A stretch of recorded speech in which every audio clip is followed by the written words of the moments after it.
Here we are live. It's 1 p.m. here in state-controlled Britain, and I've got a success story to discuss with my wonderful guest, Liz. Hello, Liz. Hello. Nice to meet you. Yes, nice to meet you. And I didn't tell you before. I mean, we just had a 10-minute chat, but so many people said I need to talk to you. Oh, so many. That's really cool. Yeah, they saw you on Dave Mack's show. They think Yeah. you've got a good sense of humour. I watched a couple and I thought, yeah, she's got a good sense of humour. I like that. Do you think the sense of humour is important in this space? I think it's important in any space. Like, so I don't really take things too seriously in general, and I think that's good for your health. Like, if you're serious and super just focused constantly, it takes a lot out of you. And as because I'm half scientist and I'm half I'm a horror novelist, so it's like, you know what I mean? So it's I'm a weird mix. Most of the people I know that ended up being scientists were just technical side, and so I'm a weird duck anyway. But I think sense of humor is very important, so yeah. Well, let's add some suspense and say we'll come back to the novelist part of you later. Your journey, I genuinely, deliberately have not researched your journey, so I'd love to hear a little bit about your health journey before we talk about anything else. Okay. Well, growing up, I could eat anything I wanted, and I was a model, and I didn't have to worry about anything. I used to eat entire containers of frosting. I don't know if you ever heard of Betty Crocker frosting that you can buy. It was disgusting. I mean, you're talking about Crisco and sugar. It doesn't get any worse than that. So I would eat I was a sugar addict. I would eat whatever I wanted, just totally unhealthy. Never gained a pound. I mean, I was thin because back then models were very, very skinny. It's not like now where they're kind of more voluptuous and stuff. So I never had to worry about any of that. I never really had any major health problems. And when I was in college for a very long time. I'm like a professional student, and I collected degrees like some people do shoes. So when you're in college and you're studying a lot, even the skinniest person will gain those college pounds, right? So I gained about, I don't know, it was only like 15 pounds, and I lost my mind. So I went on this full health. I went on this full, I started learning about keto. About that time, it was like the Atkins revolution. And I did some keto, but I started weightlifting, and I ended up with this like Terminator 2 Sarah Connor type of figure. Like, I really liked what I looked like, but I wasn't really healthy, but I wasn't really sick. So, you don't know how good you feel until you actually start eating correctly. So after that, like, I had children, and when I was about 33 and then 30, no, I was 35 and 38 when I had my kids. And after the first one, I didn't have any troubles, and I lost all the weight mainly because I was breastfeeding. But after my second child, I started to hurt all over. Everything hurt. I developed insomnia, horrible insomnia. So a couple of other things happened around this time after my kids were born. So I started to get all these medical conditions. Then my brother died suddenly. He went to the doctor on a Tuesday or Monday, and his doctor just threw an antibiotic prescription at him and sent him on his way. And he was dead by Thursday because he died of eye gas. So, and that's the streptococcus or whatever. That's so it just kills you really fast, and it was horrifying. So there's a lot of trauma and PTSD. At the same time, around that same time, it was a little before that, I actually was in a motorcycle crash where I went through the back windshield of a car. So I flew through the air about, I don't know, 15 feet, went through the back windshield of a car, ended up in an old lady's lap. Like, it was that violent of a crash. Luckily, I crawled out the way I came in. I came to after about a minute. I think I was out. And then I came to, and I didn't have any physical, nothing. I mean, I had a helmet and full leathers. So, and we were big motorcyclists or whatever. So that was PTSD, just big time PTSD. But then later my brother died and it came back. So I was put on psych meds. I was put on Paxil and alprazolam. So, benzos, I got the benzos, got the SSRIs going. And that was a toxic mixture from hell. It was horrible. And I was in pharmaceuticals at the time. So I was still, I was drinking that Kool-Aid and, oh, it's great. We got a drug for everything. I mean, that was my mindset. So, a little bit later, and I'm trying to give you the short version of this, but it's like a little bit later, a couple of grand mal and petite mal seizures later. Just falling out on the floor. And I knew when I did some research into the pharmacology, because that's my thing. It's like, I'm like, good God, did I put all that in my mouth at the same time? And after my second child, I had been put on tramadol, which is an opioid. And the reason they put me on that is because they diagnosed me with fibromyalgia, which at the time, and I don't know what they do now, I haven't looked at it, they literally poked me and said, does this hurt? And then I'm like, what is this? Why am I hurting all over? And they're like, well, nerves. It's like, they didn't know. So it's a diagnosis code. You have to have a diagnosis code to get paid. So it's a diagnosis code. They poked me. It hurt. Okay. So they gave me tramadol and I took that for 17 years. Wow. So fast forward, right? And you've got all this drug mixture. Add in at some point, because of ibuprofen usage, I had horrifying indigestion. It felt like I was being stabbed center mass. It was the most painful thing. A bunch of other stuff, insomnia, Ambien for the insomnia, which makes you act like a lunatic. You'll have my mother would say, did you take your Ambien last night and call me? And I was like, yeah. And she's like, well, all you were saying was gibberish for like an hour and then nothing. And I didn't even remember the phone call. That's how damaging that drug can be. So then after all of this drug soup and everything, at 55, I had to go to the ER. I woke up the day after Thanksgiving and it was 2022 in November. And I had to call my sister because I had horrifying hip pain. Had never had hip pain. I would just wake up in the morning and go, what's going to fall off next or break? What is it going to be today? I'm just falling apart as a person. And so she took me to the ER.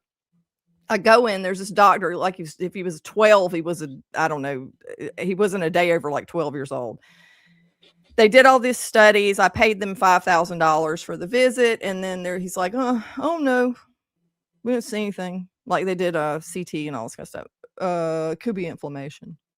I'm like, yes, but why? Why? Yeah. Just random inflammation. What is the reason for it? Nothing. And I got really mad. I had like this ER epiphany when I was sitting in the ER. I'm looking around the room and it's one of these moments in life where you have crystal clarity. And I'm looking around at everybody and I'm like, God, everybody in here is just as fat as I am. Oh, I was also 100 pounds overweight. So over, I think it was really in my 40s, like I gained 100 pounds. And so I'm overweight. I'm miserable. I don't really live anymore. I kind of, I was raising my kids and everything, and I always worked a job, but I just was not living. So I look around the room and I have this epiphany, and then I go get seen and they don't offer me anything and I get angry. And so I was really angry and I'm like, I just spent $5,000 to be given a steroid. And I was afraid something horrible was wrong with me. Turned out it was IT band dysfunction. Mm-hmm. So I went home and I just said, I got to search. I've got to find a reason. There's a reason all this is happening. Everything happens for a reason, So I was looking and I found the usual suspects, which is Chafee, Sean Baker. I think it was Ken Berry. And I think Michaela Peterson at the time, it was one of the ones. I think I saw her TED Talk or something. So I'm like, oh my God. I'm a chemist. I've been looking at this is how the brainwashing is so powerful. It is marketing is the most powerful thing on this planet. I swear. So I would look at food labels and go, good God, there's no way that can be good for us. And then take it home and eat it. You know what I mean? Yes. Because you just, you don't know, but it's like, cause it's just common sense.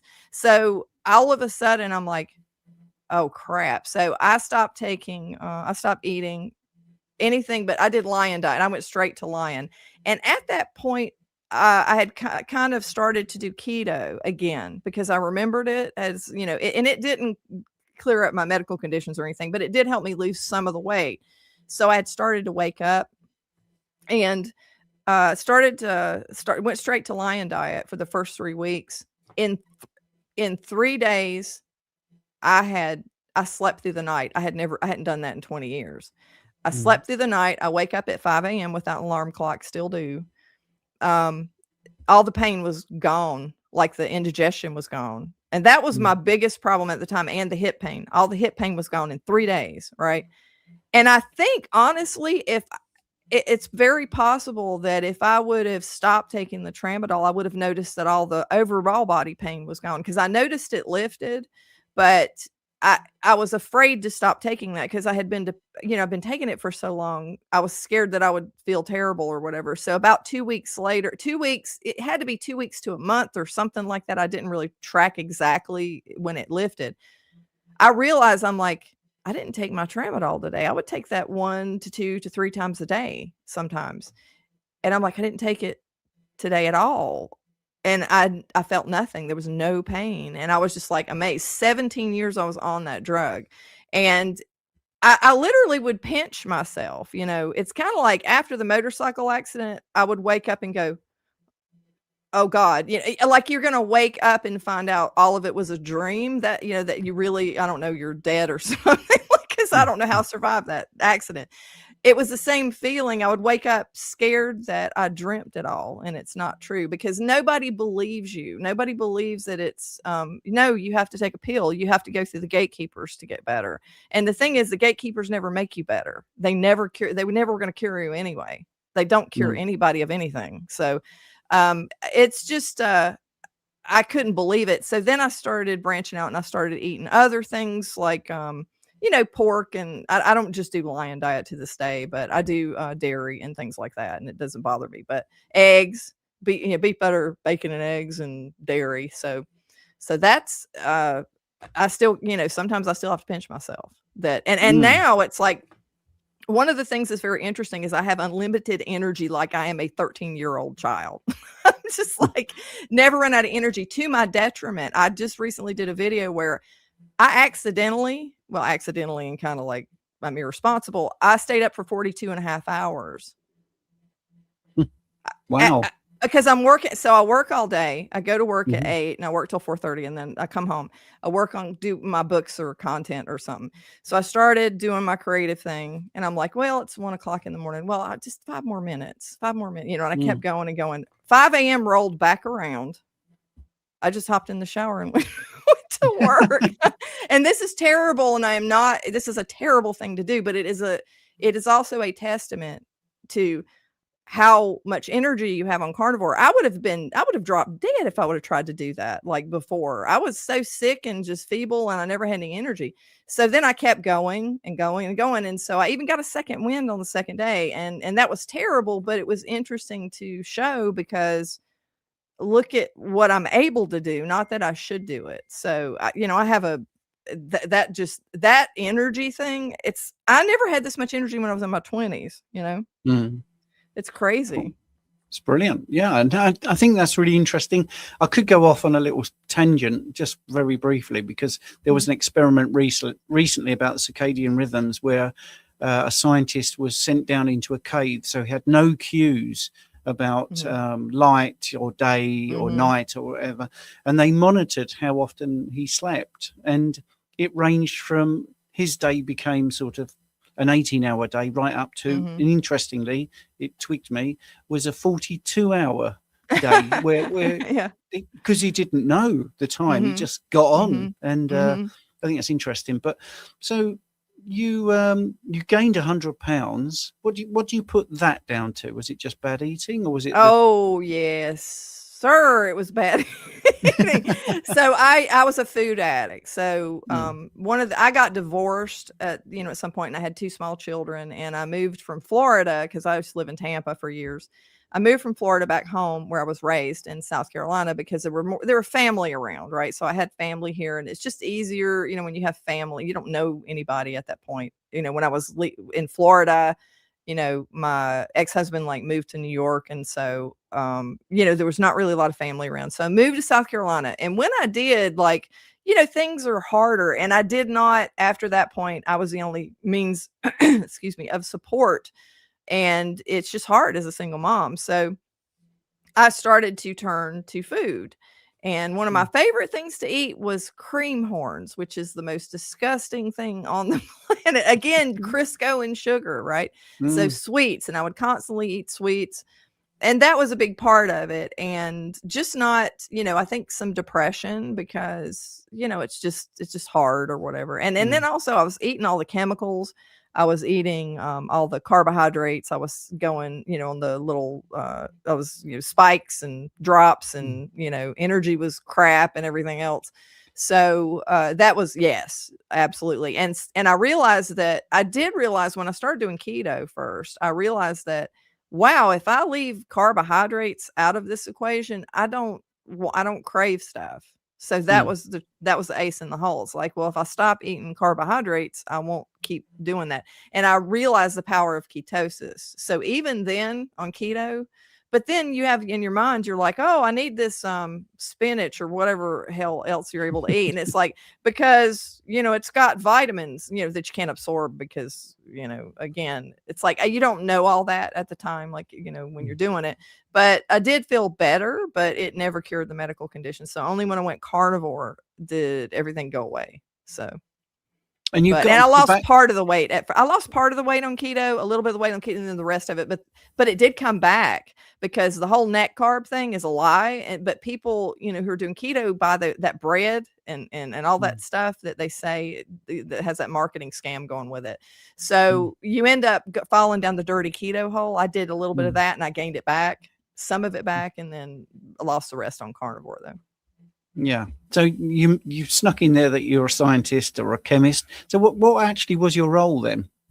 So back I had my first degree as I'm a medical technologist. So that was my first degree, and I'm licensed by ASCP or whatever. So I worked in hospitals. So I worked in immunohematology, serology, virology, clinical chemistry, urinalysis, all the things, right? So in microbiology, I was kind of I had a specialty in.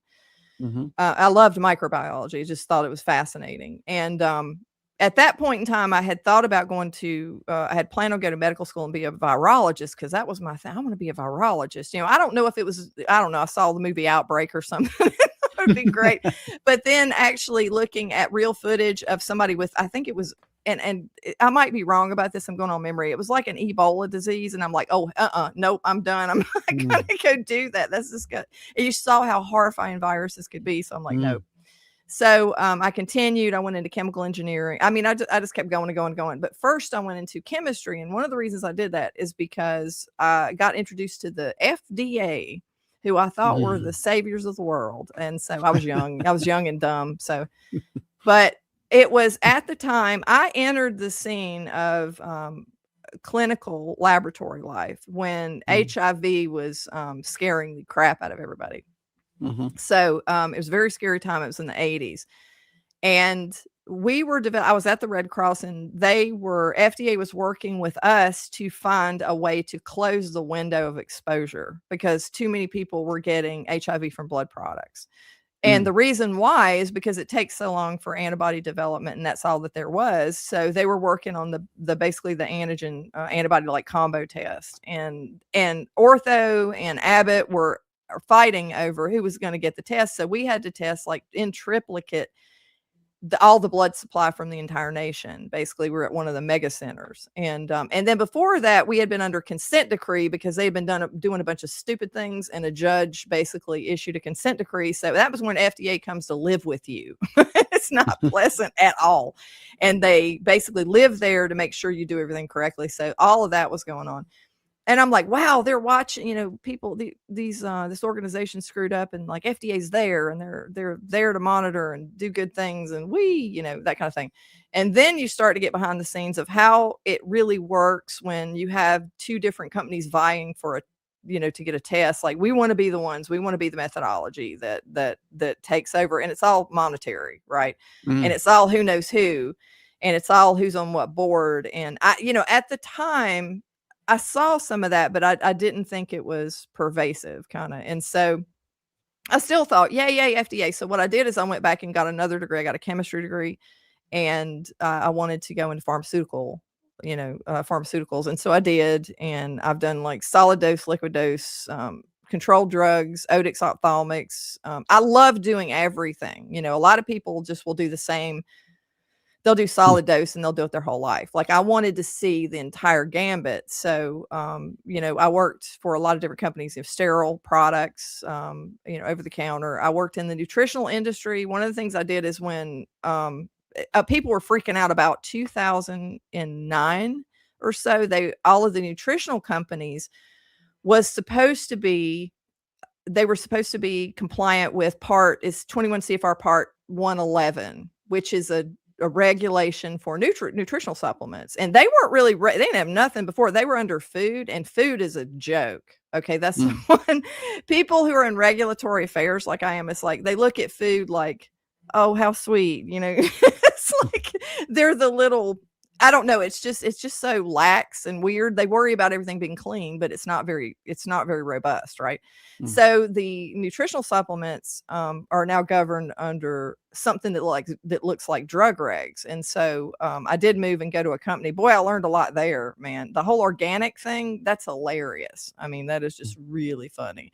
The games that they play with what they call organic and all this kind of stuff. So, but at the time, so I wanted to go and work with the FDA, and I worked with them. I worked with a lot of contract agencies. I made, long story short, all the things, medical devices, everything. And so then, because I worked my way up to director, you know, I climbed the ladder, I was up to director of, you know, reg affairs and quality assurance, building all the systems for all these companies to do all this stuff. And then I went into clinical trial materials. That's when I couldn't do it anymore. So when I realized that's when I realized, I think it's Bart Kay who famously says, you can't study human beings. You cannot control that environment. It's not something that you can control. And if you're going to be a scientist and you're going to do experiments that are valid via protocol, you have to control everything. You can't control that. You know, you can get information, right? But when, you know, Vioxx and the phentermine and all the things that they were selling, it's like people think that there's they check and they test and they have no idea what this is going to do long term. They have no clue. They also half of the time know how harmful it is, and they sell it anyway. So, you know, it was hard. I couldn't live with myself. I was like, I can't do this anymore. And you're talking about huge salaries. I mean, anything in the pharmaceutical industry, you make a fortune, you make really big salary. So luckily for me, all right, after I came to this crisis, I was like, well, oh my God, I've got all this expertise because I had 15 years in the hospitals, clinics, and hospital clinical laboratories. And then I ran a bunch of laboratories, and I had run laboratories and clinical laboratories, and I have run laboratories in the pharmaceutical sector. And I'm like, what? I'm just going to just walk away from all of this. Like, what am I going to do now? Luckily for me, medical devices are also in something that I had done, and it's under this whole regulatory umbrella. Medical devices typically, in most cases, help people. You know, you need a Band-Aid. Right. So you need Band-Aids. They help you. You need surgical lasers. Right. So I went into medical devices, and I can sleep at night that way. But I had to leave the pharmaceutical area because it was just I couldn't be a part of that. So, and then, I realized what FDA was, like what everything really is. And I'm not talking about I know a lot of people that work there, and I've worked with them in the past. And a lot of the people that are on the ground that go to make sure that they're not making your drugs in a dirty room, they're great people, like the auditors and everything. So I'm not talking about them. I'm talking about the higher up structure of the whole thing. It's in the swamp. It's just another ABC agency that's in the swamp. So, it was it was a revelation. So, yeah. Do you think it helps you in your life now where you're creating stuff about health? Do you think that knowledge is very helpful, or just handy for you to know in the background? No, I think it's really the core of because my channel, it started out Carnivore Science because I wanted to share the story of carnivore. And then I realized at some point I needed to change what the name of it was because it made it look like that's all I'm talking about. But really, carnivore is much bigger than I think people realize. It is the beginning of the Kool-Aid being poured out. So Mm. it is the beginning of understanding what everything really looks like. It's not what people think it is. The health care monolith, the medical industrial complex, is something that needs to be abolished. I mean, it's, most of the stuff, most of the science isn't science. It hasn't been for a long time. And Mm. a lot of people don't know that. So revealing that's a bigger part of it. The diet part is huge, and it's like the gateway drug to, because I mean, I can't tell you, I've met so many carnivores. All of them feel this way. They're angry about the fact that, hey, I spent a small fortune trying to get my medical conditions cured, and I kept going back and back to this same provider, and they kept failing me, and I kept paying them. I keep paying them to harm me or do no good, So that's that's really jarring to actually understand. And so a lot of carnivores understand that, because a lot of them are sick. Some people just get it to lose weight, but a lot of them were very sick, and this was their last hope, and it worked. And it's so simple. That's something that is hard to live with. Afterwards, Mm. you're just like, oh God, what have I done? Because your whole life, your parents were eating garbage that made them sick. And you can even see what the, standard American diet does to people. So it's pretty depressing when you look back and think, oh, if I would have known then what I know now, but it's hidden from you. Yeah. Oh, wow. I mean, that's the most common thing, I think. Mhm. I lost both my parents before I was age 23, both of them to Oh, that's cancer. terrible. Yeah, girlfriend's breast cancer, and I just constantly think, Mm. wow, if I knew then what I know now, Yeah. things would have been very different. I do think it's fascinating, though, that you also mentioned that you had some nutritional training, but what happened there then? Was you fed the food guidelines as we used to have them? I mean, when you came to carnivore, was it like the scales have been removed from your eyes and like, wow, what I've been lied to Mhm. constantly about even food? Yeah, because you wanna believe it, so, I think it was 2 years of biochemistry, and, I mean, a lot of biochemistry is solid and biochemistry, but it's then we had nutritional, I had some, and I don't even remember the name of the classes, it wasn't vast. I didn't have, I didn't get a degree in nutrition or nothing like that, but with the other stuff I was doing, there was some nutrition thrown in. It was always just, they're just lies about the grain thing and the how much you're supposed to eat and everything. It's just based on nothing. And if you look at the history of the USDA, for instance, and you Mhm. look at because I'm big in history. I went and I got an associate's degree by accident in history, because the lady who taught at one of these local colleges, I was just taking classes for fun. And she was defense advisor for women in the services during Reagan. And she was the most brilliant woman I had ever met. So I love history. And I think that people don't understand their history enough, because we have to look back at everything that happened so that it doesn't happen again, because the same type of cons are played out over and over again.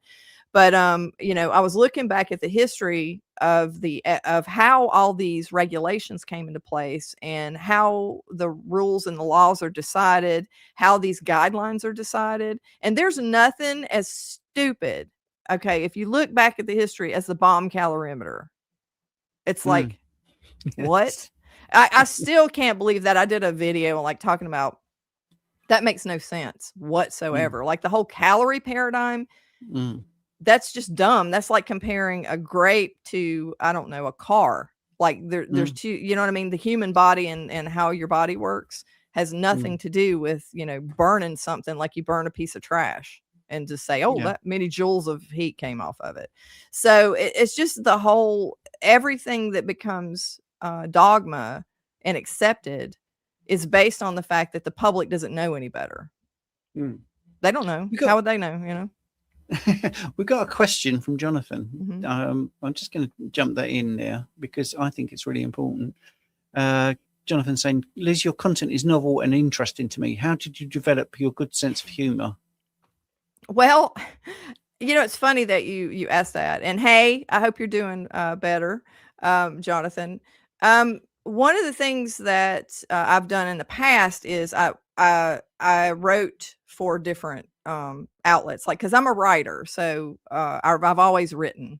Writer writes always, whatever it is. Like, I've written articles for different papers here and there. Not like I wasn't a journalist professionally, but I have 3 books that I published around 2008. And one of the things I did in that whole, I don't know, the whole writing arena or whatever, is I dated a comedian for a while. This is years ago. And I wrote jokes for him. I wrote content for him. And I got really interested in comedy just as a concept. And so I started to really enjoy it, because I didn't do that before, but I did it and I did okay at it. I mean, I'm never was a comedian or nothing like that, but it's like, I always thought that humor was so important just throughout my whole life. And so a lot of times I just think people, I think it's medically beneficial. Honestly, I think that when you can make someone laugh or you can make someone smile, it helps in a lot of ways we don't even understand, because especially in today's world where everything's so stressful and people take things so seriously, and, everything's just, I don't know, so tense, especially in the content creation space, but that's why I like to laugh at trolls. Trolls trick me. I mean, they just delight me.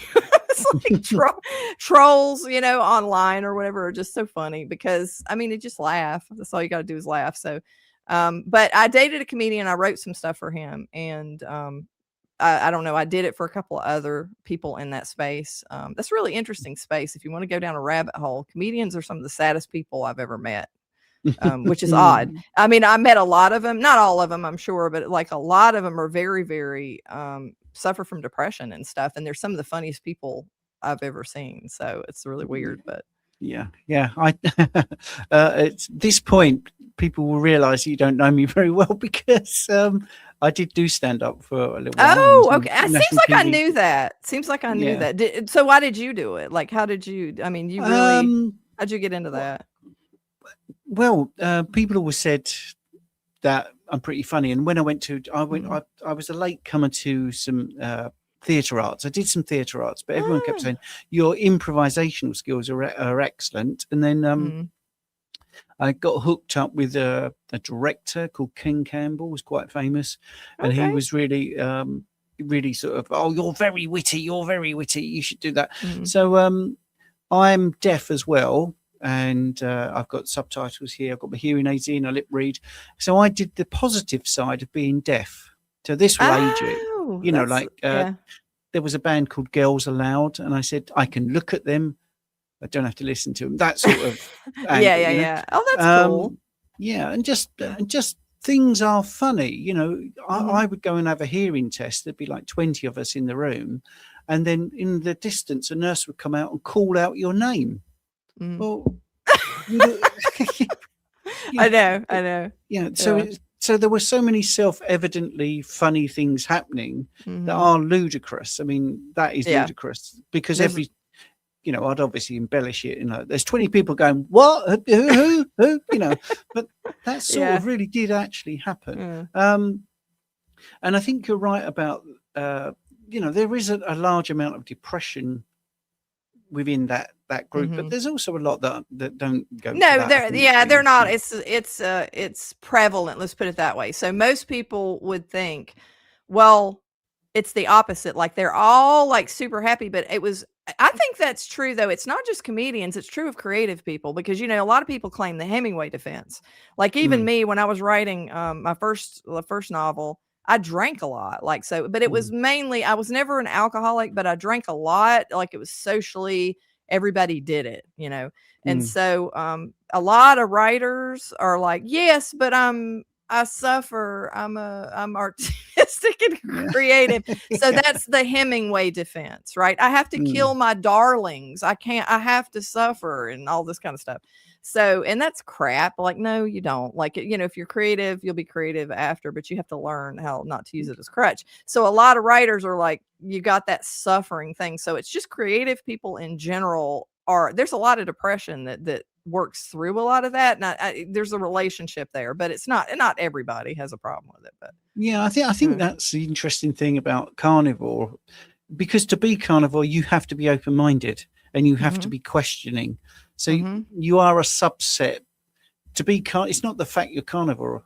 It's the fact that you have an open mind that made you become. Mhm. So it's like layers and layers and layers. I Mhm. must say this because some things are so self-evidently funny without it being a joke. And I remember in the Mhm. improv group that I took to the Edinburgh Festival, one of the guys there said, "Oh, I'd like to have had my dad here, but he's a Hemingway lookalike convention." And I looked at him That's and hilarious. yeah, it's hilarious. It's just Yeah. self-evidently Yeah, hilarious, yeah. even though it's a real thing. Mhm. And he looked at me and he went, "Yeah, really." I'm like, "Yeah, right, Yeah. great." That's like So a lot. Somebody said something once, and I thought this was very profound. It's like I'm finding a lot of things funny these days, but somehow I don't think they are. It's like, yes, you know what I mean? It's like yeah. they're not really funny, but they're funny. So Yes, yeah. yes, and I mean that's definitely the age of, Mhm. especially in the UK, you're not allowed to say Oh. anything. Oh yeah. And when you do, see, I find the irony. I'm not going to get political. I'm very Mhm. tempted to, but I'm not going to. We are talking about your journey, and but there is a question here. I don't know if you've seen it. Mhm. I've not seen this study. I can put my bit in because I'm a phlebotomist, but. Saying they've heard Dr. Chafee talking about a study on the effects of high blood glucose on white blood cells. Thoughts? Do you have any thoughts? I have some thoughts if you want them. Studies. Okay, so my problem with nutritional studies is that I wasn't there to monitor them. Like, so when any studies that were going on, it's like I watched, I have the data, I know how they did it, I saw the protocols and all this kind of stuff. If I don't see all that, I have no idea what anybody did. So I don't know how the study was done. I don't know how it was conducted. I don't care if they read it, they don't know how it's done and they don't know how it's conducted either, because a lot of stuff goes on behind the curtains. Because people think drug studies are a gold standard. I got news for you. Okay. That's all I'm gonna say, you know what I mean? Like, but it's just not what you think it is, you know?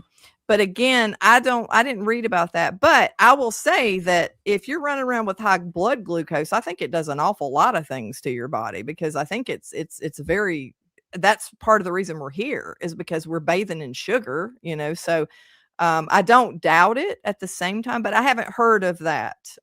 Yeah, I mean, I Yeah, just add my two pence because I'm a yeah. specialist practitioner in obesity and diabetes. And yes, with the Mhm, phlebotomy, this is where, these skills come together. I'm not mhm. going to do my Liam Neeson impression, but um, one thing definitely that we definitely know from all the lab testing is that if you have high blood glucose, it Mhm, impairs white blood cell activity, especially neutrophils, mhm, and it definitely dampens phagocytosis, which is where the white blood cells mhm. can engulf a pathogen.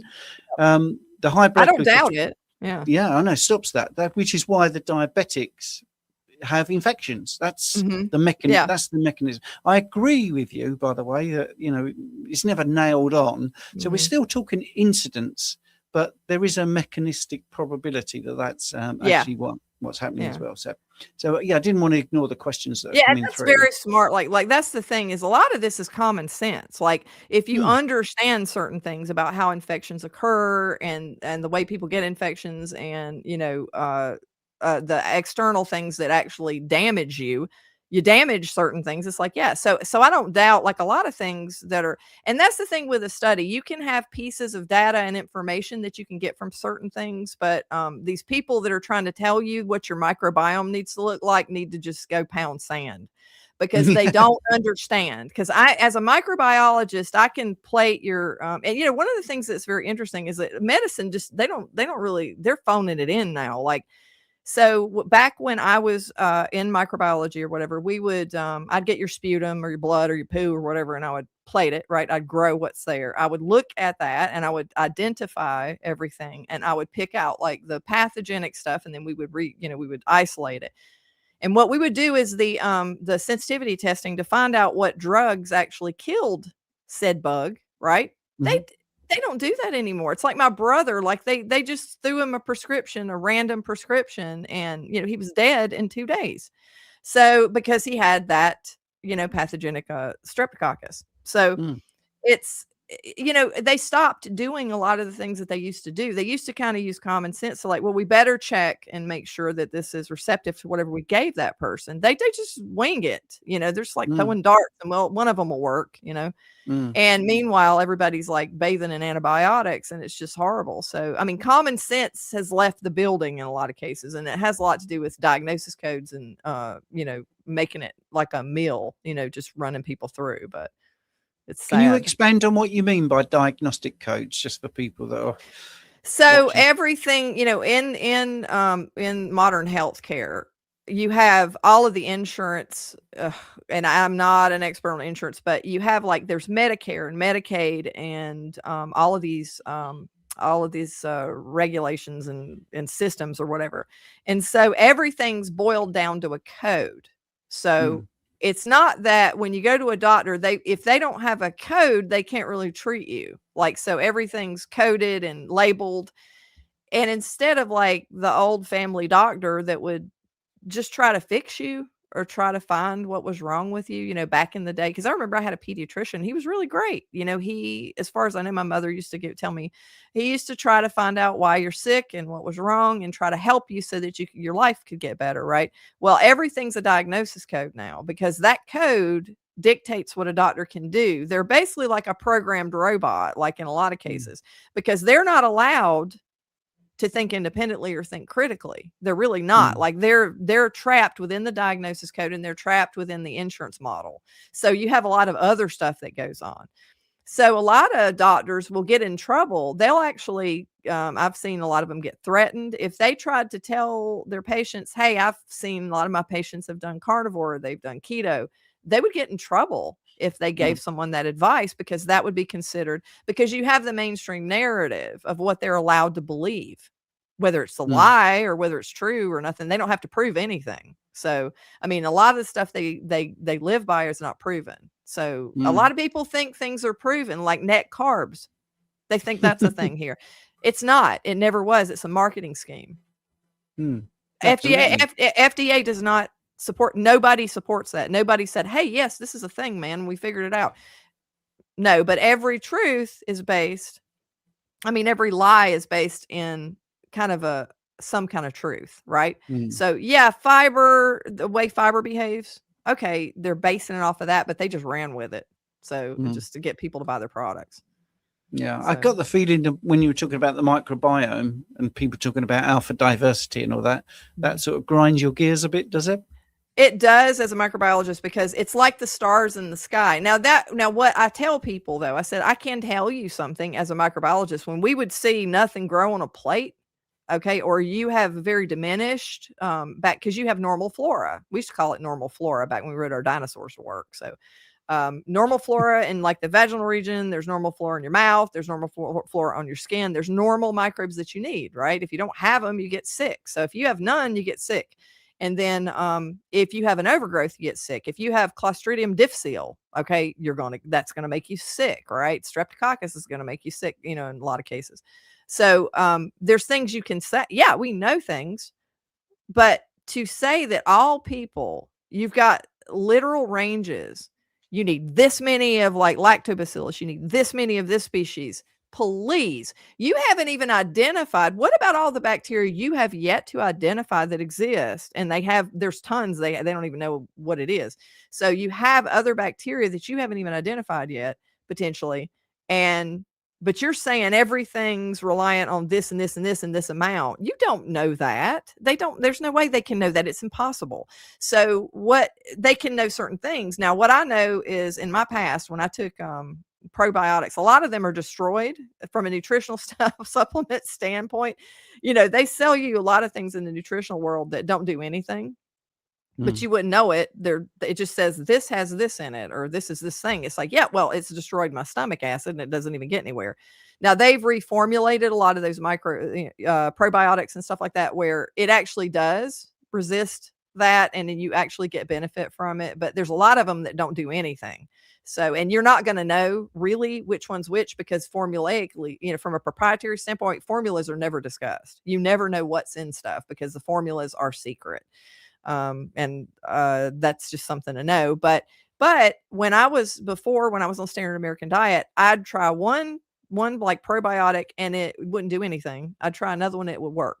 And then Mhm. the same one at different points of my life, because of what I'm eating, it would work or it wouldn't work. It's like when it would before, it wouldn't later. So that's the thing, is it's a dynamic system that's changing all the time. And also, and it's based on your diet. It depends on what you're putting in your mouth. And then also, it's just going to be different for each different person. So everybody's a little snowflake and they're going to have a different need and that kind of thing based on what they're eating. So it's just kind of common sense, but they make it sound like it's this settled science. It's, this, and you have to be honest about what you can. I mean, these people a lot of times are sounding like they're gods. You know what I mean? It's like, I know how everything works. No, you do not. I mean, there's a lot we don't know about the human body, and there's a lot we do. So the things we do, we can test to, and a lot of the lab tests that I spent most of my life doing are great. They're great diagnostic, they tell you something that's concrete. Like you go to the ER and you've got I don't know, your potassium gets down to a certain level, you're about to die. Like, that's good to know. It's like, you know what I'm saying? There's things that you can't, we know you're not going to live if this gets this low. Like, you're going to have, a cardiac event or whatever. There's good information, right? But there's a lot of things that are very vague. There's a lot of things that they put more weight on that they shouldn't, you know what I mean? Because they don't really know. Like, so.